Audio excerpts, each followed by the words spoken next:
Lord Hill Norton, who was a British Defence Staff executive, said that we're being visited by 23 different species in 23 different kinds of ships. You know, I'm not alone in this.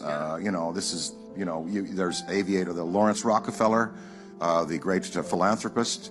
He would watch these things come down and park in front of his house up in Kykwit here, up the Hudson River, and they would wink at him, and he finally had to say, what are these things? And so he did a study, the Rockefeller Report, and he went around basically paid some investigators to go around to sheriffs and law enforcement and pilots and get their stories.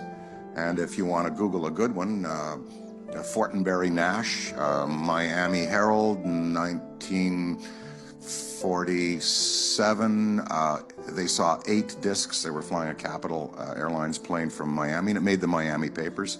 You know, so there's thousands and thousands of people have seen. John Mack was a Harvard psychiatrist who was studying the concept of abductions when he died, and he wrote a book about it called Abduction. And there's a great movie about what he was working on at the end of his life. It's called The Ariel Phenomenon. And there were some school kids in Zambia, and they went out for recess. There were about 40 of them, and 2 orbs landed with creatures, and they came out and interacted with the children.